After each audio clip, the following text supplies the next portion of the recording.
All right, Democratic Senator Heidi Heitkamp and Republican Senator Lisa Murkowski introducing two bills trying to lift a 40-year ban on exporting U.S. crude oil. And this morning in the Wall Street Journal, Continental Resources CEO Hamm is out with an op-ed saying, if America can do a deal with Iran that will allow it to export oil, why can't we do the same thing here at home? It's a good question. Here now to launch our special Squawk Energy Summit is the good senator from North Dakota, member of the Banking and Homeland Security Committees, and Hamm, chairman and CEO of Continental Resources. They are the largest oil producer in the Bakken region up in North Dakota and others. Good morning to you both. Thank you very much for joining me. Appreciate this. Mr. Hamm, welcome to the program. Why come out with this export ban lift now? U.S. oil imports are actually at a 28-year low. So why is now the time? Well, it is the time.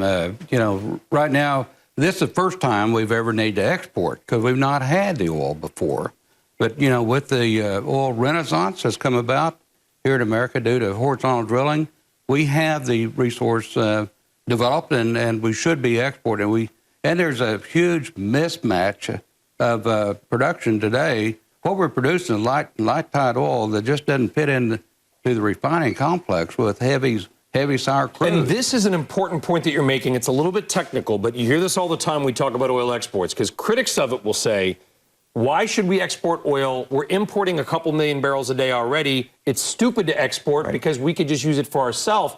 But you're getting into the point that what we're importing is a different kind of oil that the foreign oil companies have used to invest in refineries here. So they've basically created their own vertical chain. Well, basically, they came in and bought refineries here in the U.S. when it looked like we was run out of oil. Refineries were cheap, and they brought their supply from Venezuela and Mexico and Canada, their heavy sour crude into this country. And today, we're 2/3 of our refining complex is for those heavy sour crudes. So we only had, the 18 million barrels a day refining, we only had 6 million barrels capacity. So the bottom line for our viewers and listeners seems to be this. A lot of the oil we're producing in America wouldn't work in these refineries, unless I guess they're currently constructed. As currently, that's the thing. You could retrofit these refineries and make it convertible to the lighter, sweeter crude that America's known for. If you had 10 years to do it, you could do that, Brian. But we don't have that time. We don't have that luxury of time.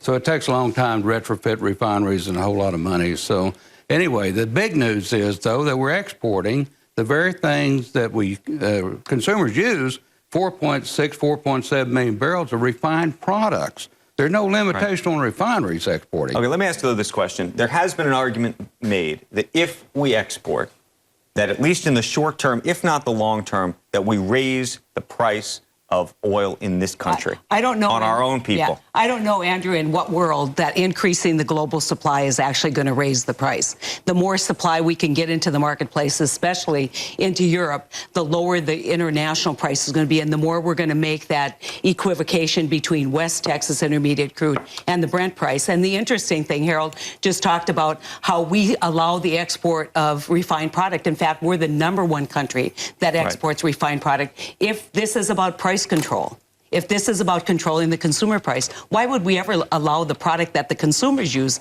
to get exported? And what we're trying to do is do what the economists tell us, which is do the right economic thing. Let this commodity find its market. When it finds its market, we increase global supply and we will reduce prices in this country, because the price that our refiners are pricing their refined product on is the international global price, not West Texas.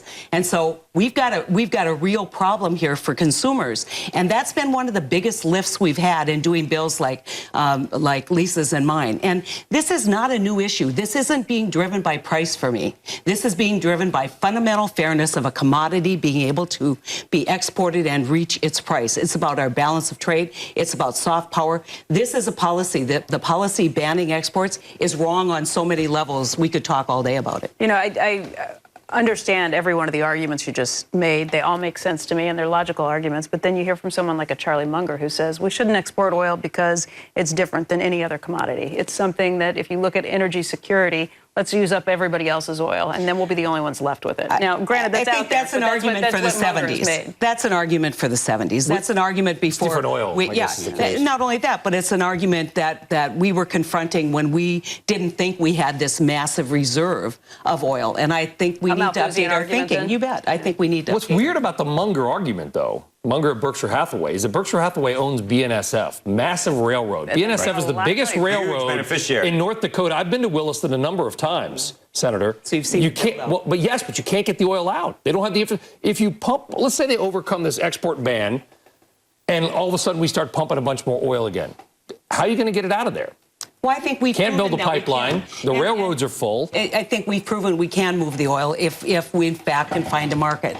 And so the question is, we're still moving the oil that we're producing, albeit we thought we were going to be closer to 2 million barrels a day. We've now peaked and we're going down in terms of our production. And so this export ban has actually had the opposite result of somebody like Wait a Charlie second. Munger. The export ban, I don't know if that's responsible for doing it as much as it would be the idea that oil prices have come down so drastically. And a lot of people have just pulled out and said, we're not going to drill any more wells because the price itself has been what has killed the jobs. You know, that's true across the world, that we've seen a reduction in investment, but it's much truer in places like North Dakota But where that's we're because looking it's at more shale. expensive to get oil out of the ground here, and there's, for a lot of people, it just doesn't make sense below $60. I'd say that the expense of getting the oil has flattened, I think, its transportation costs, and the more we build out infrastructure. But who's going to invest in pipeline infrastructure if you don't have a market for your product? That's true. I mean, this is short-sighted in terms of our energy security. Hal, what do we need to do to actually change our refineries here or create more refineries that can actually refine your stuff? Well, it's not going to happen very quickly. First of all, 28% of the ownership of these refineries is by foreign governments and foreign countries. They own 28%. So we can't stop them from bringing their oil here. So if they want to import it, they can do that. We'll never stop it. So we're down to practical limit of imports. We can't lower it any further. So we need to take it somewhere else. And why would they go do that? Right now, they're making a lot of money. You know, they're getting their product from Canada and Mexico and Venezuela in here. Why would they do that? There's no incentive for them to do that. So they're not going to do it. Last guy tried to build a refinery. He gave up after 7 years of permitting. You know, let's talk about the price of oil for a second, because having been to Williston, Senator, you look at it, it's a boom town, okay? It's almost it's like Wild West in certain ways. I mean that complimentarily. I mean, this is unbelievable. The best anecdote I've got is that my hotel was brand new, but it was on a dirt road. And that's true. That's a true, because the private operators could work faster than the government. Is there a perfect price for the price of oil, Harold? If it's too expensive, right, it maybe shuts off demand because consumers get strapped. If it's too cheap, it shuts off production and you have to lay off a bunch of people, and oil's created millions of jobs over the last 10 years. A lot of people, they get too concerned with price. But, price adjusts, according to supply. And the best way to bring price down is through supply. And here, if you can't... You don't want to bring price down, do you? Well, we do bring price down. We have brought price down. That's why your price is lower today in the U.S. is because of this wonderful renaissance, most defining aspect on this planet. Well, so that's what brought price down. And what I would say is, if you restrict the market, you're going to distort the market. And so if we expect supply-demand curves to work, if we expect 101 economics to work, you can't restrict the market. And that's really what we're talking about. How much support do you have for the bill that you've introduced? You'd be surprised. I think there's I always tell the guys who come in, I say there's one level, yeah, I get it. We have a lot of support for, yeah, I get it. Yeah, I'm going to do something about it is the next piece. And we're working people to that end. And we realize that we need to get a good bipartisan bill. I think that the administration understands, from the State Department to Energy, really to the President and the White House, that this is a policy that's failing. Hey, Harold, before you go, you want to comment on the Williams takeover bid this morning? We got to ask him. $48 billion. Are you friends with Kelsey? I don't know if... Yeah, you know him. I am. I don't have a comment at this point. I'm not up on all the specifics of it. Okay. That's like a big deal. Oh, we should try. $48 billion was turned down, by the way, by Williams, reportedly from Energy Transfer Equity. Right. There you go. Yeah. All right, Senator, thank you very much. Appreciate that. Harold, thank you very much as well. The op-ed in the Wall Street Journal today. The Senator is with us for the rest of the hour. Coming up, next hour. We're going to continue our energy summit with John Hess, CEO of his eponymous corporation, and Ryan Lance, CEO of ConocoPhillips. Both will join us on set for the next half hour of Squawk Box.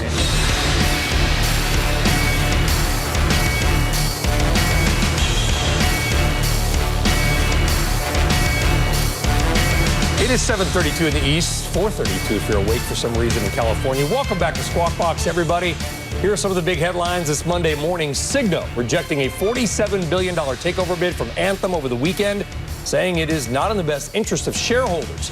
Now, this comes in the midst of a possible flurry of takeover attempts in the health insurance industry, with Cigna and Aetna also potentially vying for Humana. Did you catch all that? We'll do more on it later. Also, we'll get some fresh data on the housing industry later on this morning. Existing home sales due out at 10 a.m. Eastern.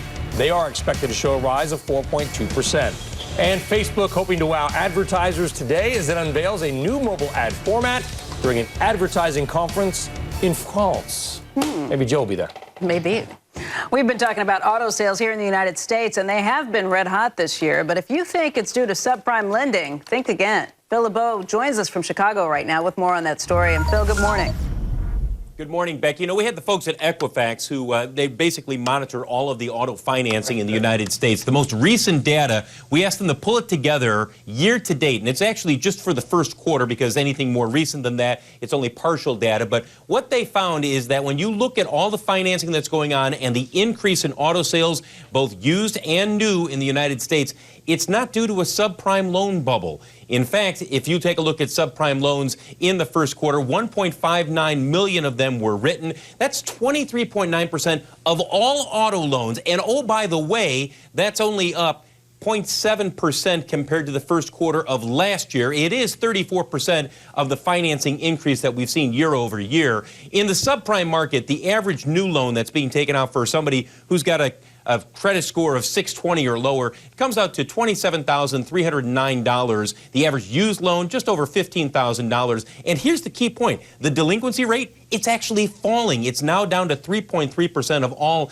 subprime loans. By the way, June auto sales, we've done some early checks with dealers around the country, and they are seeing strong sales continuing this month from what we saw at the end of May. The sales rate is expected to top 17 million. And guys, as you take a look at shares of AutoNation and Group 1, keep this in perspective. At the current pace where we are right now, we are within 130,000. If this pace continues for the rest of the year, 130,000 of the best year ever for auto sales in the United States. We'll get those numbers next week. But again, guys, we get this question all the time from people saying, well, it's just subprime. That's the only reason auto sales are booming. That is not the case. And that's why we put this data together from Equifax. We asked them to run the numbers for us, and it's very clear the data shows that.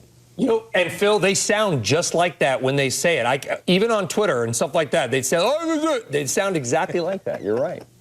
And car prices are, by the way, the highest they've ever been. Car payments are the highest they've ever been. Clearly, the American consumer is suffering. It's too early for sarcasm, isn't it? I apologize for that, everybody. Not really. Phil, thank you. It's great to see you. You bet. Coming up, the oil industry's battle cry for exporting energy giants turning to Congress, looking to overturn a law they say is a relic of our time. The CEOs of Hess and ConocoPhillips going to join us and our guest host, Senator Heidi Heitkamp, to make their case. So we head to a break. Take a look at where crude prices are trading this morning. We're going to flip that board around. You got WTI crude right there at $59.99. Squawk Box returns with that conversation in just a moment. Back now to our Squawk Energy Summit. The question for so many American oil producers is, how can we get the nation's oil out to the global marketplace? John Hess is the CEO of Hess Corporation. Ryan Lance is the chairman and CEO of ConocoPhillips. They're joining us both now, and both of them have made their case to the Obama administration and have met with numerous members of Congress. Of course, our guest host this hour, Senator Heidi Heitkamp, who's been involved and in the middle of this and has a bill of her own. And gentlemen, welcome. Thanks for being with us on set today. Thank you. Good to be here.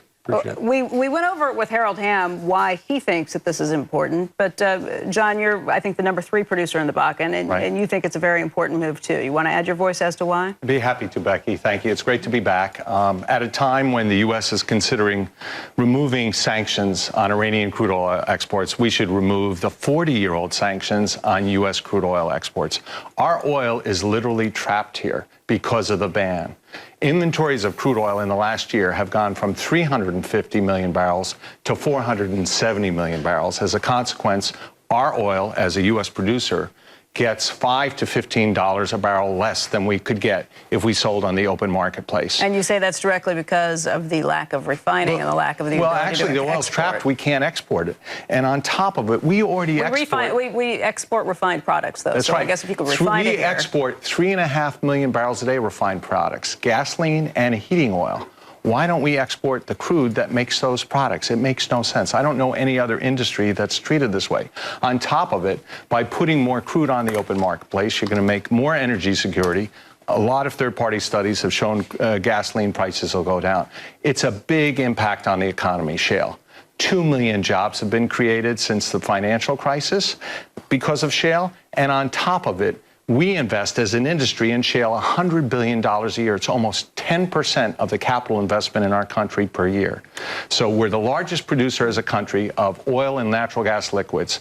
It's time we start leading like one. Ryan, I know that this has been an issue that your industry has been pushing for some time. But right now, do you feel like this is actually a moment where something might get done? Yeah, I feel like with Senator Heitkamp, Senator Murkowski's efforts on the Senate side, Representative Burton on the House side, I think there's some momentum building to address the issue for the very reasons that John talked about. The economics, the reality that today it's a resource abundant world today.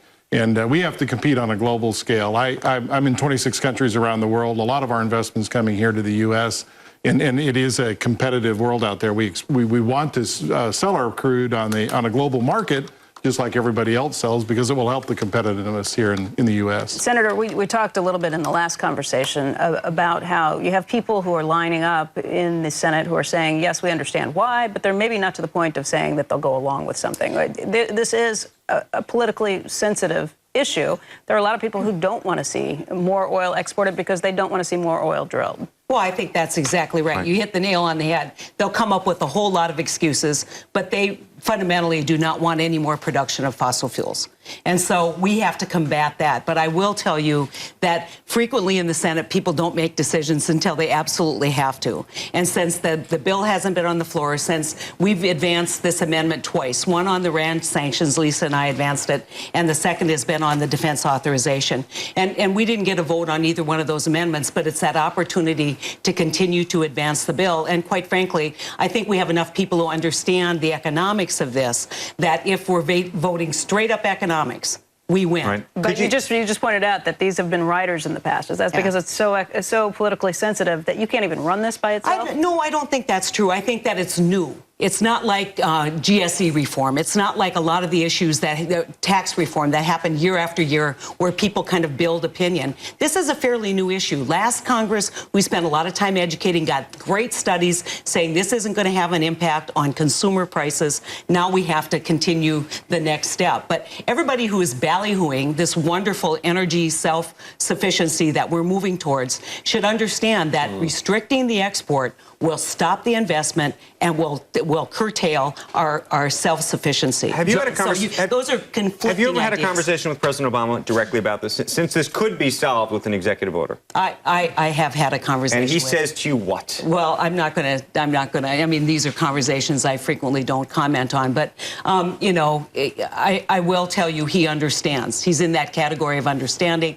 I think that his State Department understands how significant this could be to soft power. I think his Energy Department understands that this is bad economics. But they don't. He still doesn't want to sign it. Well, I think everybody wants, kumbaya. Everybody wants to get together and say we're going to make a bipartisan decision to do this. And so, obviously, I can't speak for the administration, but I will tell you, at the highest level, they understand that this policy. John, is if we don't export, will the price of oil keep going down? Because we seem to be in a situation where you producers can't stop producing. Rig counts are going down, but weekly production is almost at a 40-year high. Actually, Brian, let's give some context for that. It's a good point. A year ago, U.S. shale production was increasing 100,000 barrels a day per month.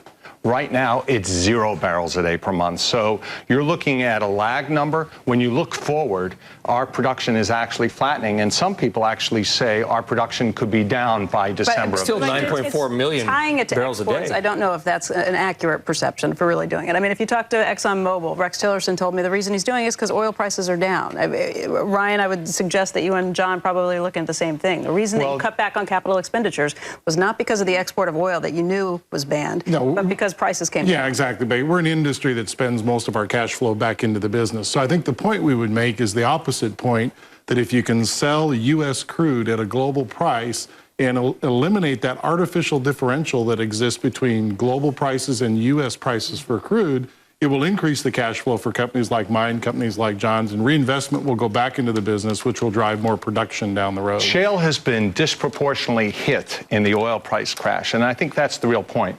Across the industry, investment for finding, developing oil and gas across the world has gone from $700 billion last year to $500 billion But that's because this year. shale is more expensive to get out of the ground. Shale costs actually have come down quite a bit. Ryan's company, our own, Harold's, we've been able to take the cost of drilling a Bakken well because of American innovation and American workers from $13 million a well to less than $7 million. Yes, but the land costs have gone up. No, actually, that's not right. That is right. I've been there. I've talked to the guys that are producing this stuff. That's before oil prices went down. There's a correlation in land price as oil prices go down. But you're talking about the price. You're talking about over a long period of time. I was talking about not year over year. I was talking about over the last 10 years. Yeah, but I'm looking forward and looking where we are now and the impact of this ban and the way it's crippling U.S. producers disproportionately to producers against versus the rest of the world. The real point here is we want to be able to put America on the same footing because shale has been disproportionately impacted because of the oil price ban.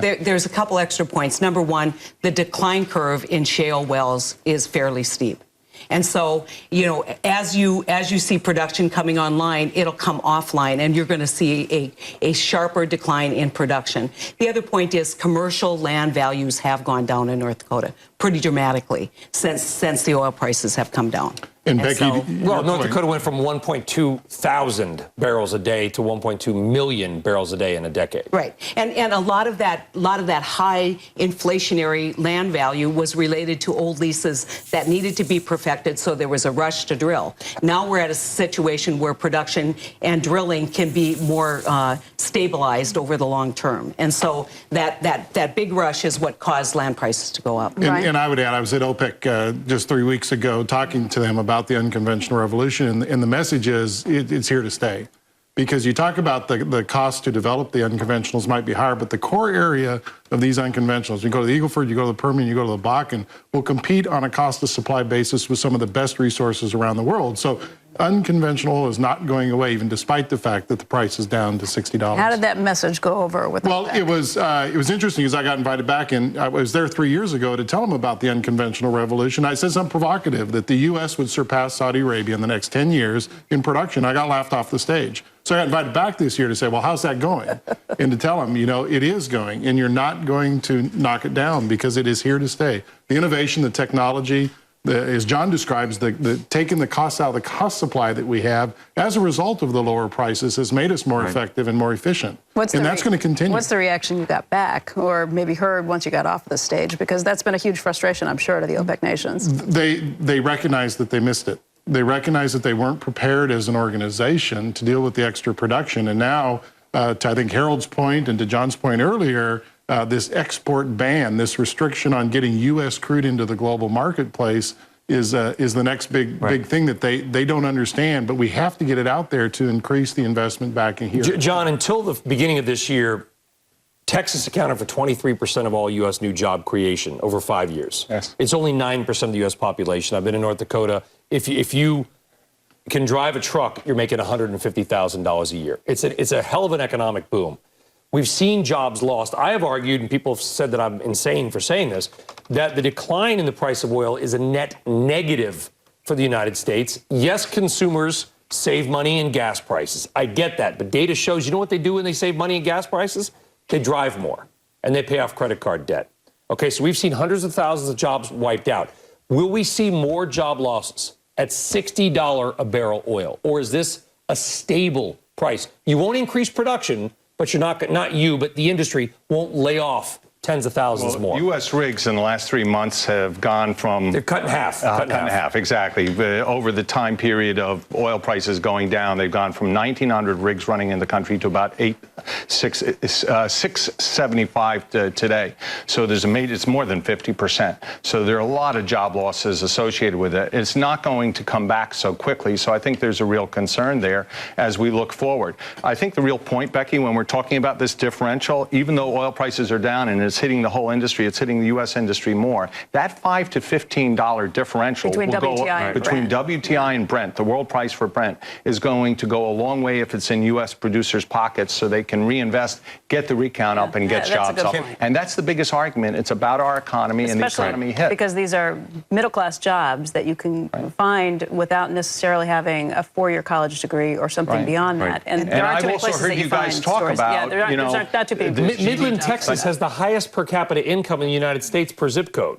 Midland is that's the capital, that's the Williston of the Permian Basin. But you all talked about the GDP being negative in the first quarter. A large part of that was because of the impact of shale. Okay, while we have you here, though, got to ask, it's a $48 billion deal in your space today on Williams. That's right. Do you have a view on that particular deal and also what it means more broadly? Turn-down deal. Turn-down deal. It was an offer. But what is an offer for Williams, but what it means for the industry that a lot of analysts have been speculating there will be a lot of consolidation in the transportation space, if you will. Well, the MLP business or transportation business that is master limited partnerships is almost a $700 billion market. It's huge, and it's an engine in the economy. And this is just a sign that that is a pretty vibrant engine. I'm not going to comment on the companies themselves. Yeah, the only thing I would say, Andrew, is, there's a lot of talk around synergies and putting some of the companies together in our business today. I'm not sure the floodgates have opened on that, but I think we will see some of that over the course of the next 2 years. So there's going to be we're going to be talking about these deals every other morning. There will be some of these that roll out, absolutely. And are the synergies real or not? I believe they are. Yeah.